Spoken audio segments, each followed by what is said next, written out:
na dapat pag Christmas or 24 ay hindi dapat lalabas kasi nga po yan, kaya doon pa-curve pa po yan papunta doon yung dinaanan natin kanina. So yun, pagpatuloy natin ang ating kwento. Okay, hindi na po Hero 8 yung ating gamit ngayon. GoPro Hero 7 Black. Okay, dinetouch ko ulit, tapos nilagay ulit. Hindi ko nga alam kung ngayon ay perfecto na or okay na yung angle. Okay, pwede ba mag-parking dito? Sabagay, parking lane naman ito, diba?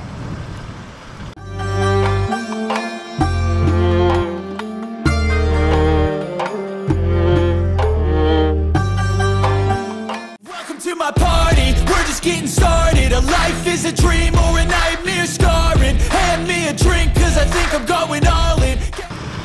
Ito tayo sa Bolivar sandali. Pahangin. By the way, hindi ko alam kung anong pag-uusapan natin ngayon. By the way, bagong kabit po itong ating ano yun, yung ating GoPro case. Okay, kasi hindi ko pala naikwento, okay? Hindi ko naikwento. Nasira na po. Hindi po hindi ko pala kung mapapansin niyo or kung napansin niyo. Pero hindi po ito Hero 8 yung gamit natin, okay? Hindi yung Hero 8 na ginagamit natin dati, okay? Ito po ay isang Hero 7 Black. Okay, Hero 7 Black po ang gamit natin ngayon. Kaya inorderan ko ng bagong case. Ito nga yung bagong case niya, kakakabit lang ng helmet sa helmet, okay? Kakabit lang sa helmet. Kasi nga magkaiba pala yung size, okay? Yung GoPro Hero 8 kasi mas malaki kaysa sa Hero 7, kaya yun, talagang haluga, okay? Talagang gumagalaw yung Hero 7 pag sa Hero 8 case mo ilalagay. Kaya yun, umorder tayo, yan, kinabit na natin ngayon.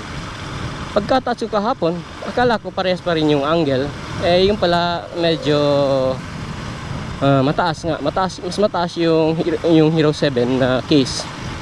Kaya nung nilagay ko sa camera, sa helmet, ay hindi po makikita hindi makikita yung motor, as in mataas pala siya, mataas yung angle. Kasi sanay ako sa Hero 8 na eksaktong ganun talaga yung angle, pero nagkamali ako. So yun, dinetouch ko ulit, tapos nilagay ulit. Hindi ko nga alam kung ngayon ay perfecto na or okay na yung angle, okay?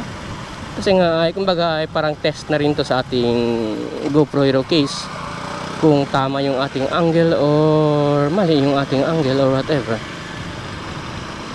Kasi nung ikinawit ko nung isang araw ay talagang medyo mataas siya, mataas yung angle, yung pagtalaga ng angle mataas, kaya hindi makikita yung motor, yung daan lang yung parang lumilipad ka, di ba?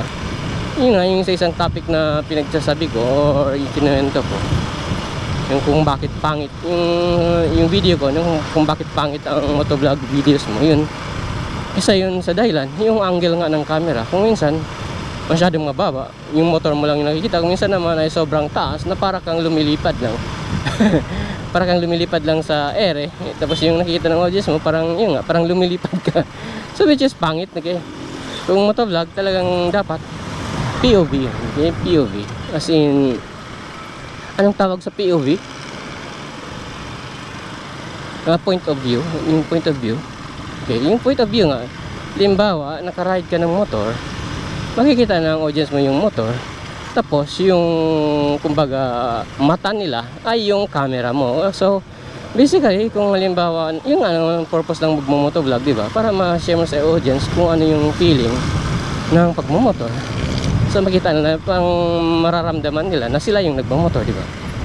So kung halimbawa mataas yung angle mo na parang lumulutang ka lang, ay pangit naman tingnan, di ba? Pangit para sa audience. So hindi nila ma-feel yung excitement or yung thrill na nararanasan mo habang nagra-ride ka. So yun nga, nung pagkakabit ko ng isang araw ay hindi maganda yung pagkakabit. Kaya yun, inadjust ko hindi ko alam kung perfecto na to or okay na to. So yung pagkasabi ko ay more or less ay testing pa lang to. So anyway,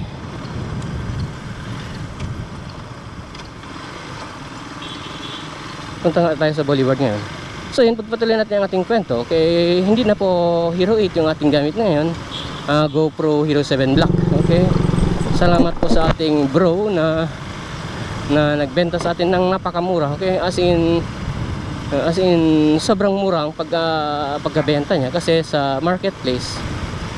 Kaya sinubukan ko pa sa marketplace ay talagang yun lang talaga ang pinaka mura. As in pinakamura talaga na benta nila.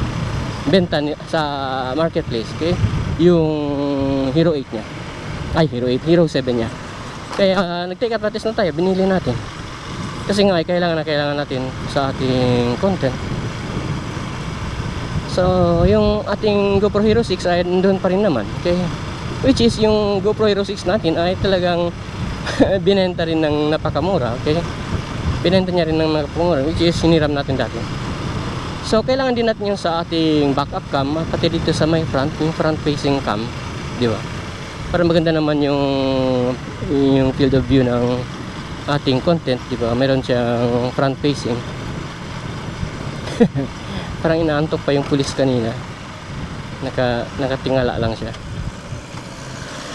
Normal yung binabantayan nila yung mga Piaggio, kasi yung mga Piaggio po kahit na naka-private, okay, naka-private yan. Yung mga Piaggio, yung mga ganyan, yung yellow na yan, diba? Yung tricycle na bago. Kahit naka-private kasi yung iba, ginagamit nila pang pasada.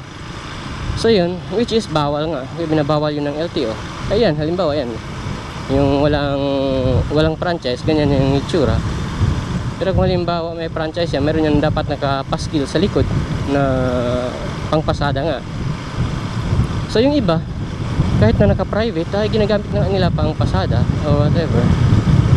Kaya ayun, yun hinuhuli ng mga pulis, binabantayan sila. So yun, yan po ang Boulevard. Napaganda pa ng panahon ngayon. Diba? Gusto ko sanang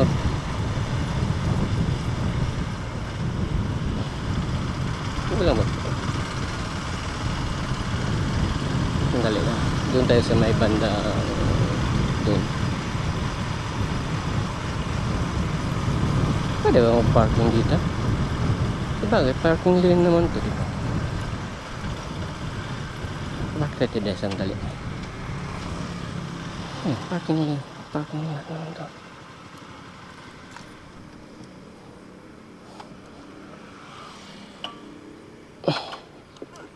Napaghanap ng panahon, diba? Titingnan lang tayo sandali. Tingnan natin yung dagat. So yun, meron din naman nagja-jogging. So yan po ang Boulevard ng Zamboanga City, diba? Ano yun yung sa Manila, yung Baywalk, Manila Baywalk, diba?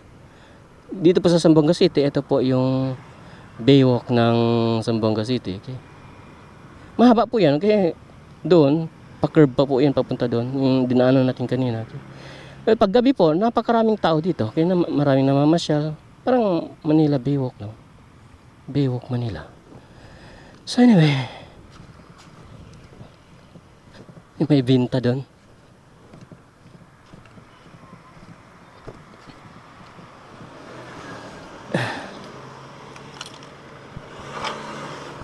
Parang konti yung tao ngayon. Hindi ko alam kung bakit.